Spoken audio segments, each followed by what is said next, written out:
பொத்தரங்கன்பிள்ளை திருச்சபை மக்கள் யாவருக்கும் கனிவான வாழ்த்துக்களையும் ஸ்தோத்திரங்களையும் தெரிவித்துக் கொள்கிறோம். கிறிஸ்மஸ் நட்சத்திரம்.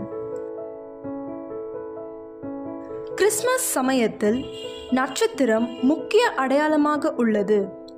கிறிஸ்துவின் வருகை என்னாகமம் 24:17 முன்னறிவிக்கப்பட்டது. ஒரு நட்சத்திரம் யாக்கோபிலிருந்து உதிக்கும் என்று கூறப்பட்டுள்ளது. ஏரோது ராஜாவின் ஆட்சியின் போது யூதேயாவின் பெத்லகேமில் இயேசு பிறந்தார். ஞானிகள் எருசலேமுக்கு பயணமானார்கள். நட்சத்திரம் அவர்களுக்கு வழிகாட்டியது. நட்சத்திரம் நிற்கும் வரை அவர்கள் பயணம் செய்தார்கள். பின்பு குழந்தையை கண்டு மிகவும் மகிழ்ந்து பரிசுகளை வழங்கினார்கள்.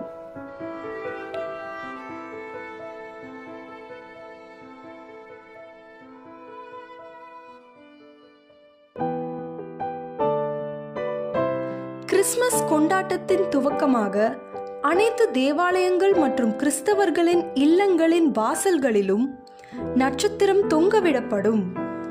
கிறிஸ்து பிறந்த டிசம்பர் 25 உலகெங்கும் உள்ள கிறிஸ்தவர்களும் இயேசுவை பின்பற்றுவோரும் இயேசுவின் பிறப்பை ஒவ்வொரு வருடமும் கொண்டாடி வருகின்றனர்.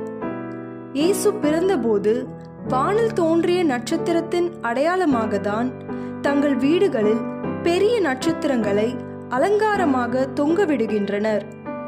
டிசம்பர் மாதம் பிறந்த உடனேயே கிறிஸ்மஸ் கொண்டாட்டத்திற்கான ஒரு அழைப்பு மணியாக அனைத்து கிறிஸ்தவர்களின் இல்லங்களிலும் இந்த நட்சத்திரத்தை மின்விளக்கு அலங்காரத்துடன் தொங்கவிட்டு தங்கள் வீடுகளிலும் இயேசு பிறந்திருக்கிறார் என்று அறிவித்து மகிழ்கின்றனர் என்பதை நாம் காணலாம். கிறிஸ்து பிறப்பின் பண்டிகையை ஒரு அர்த்தமுள்ள பண்டிகையாக நாம் ஆசரிப்போம். கிறிஸ்மஸ் கால சிந்தனைகள் நாளை தொடரும்.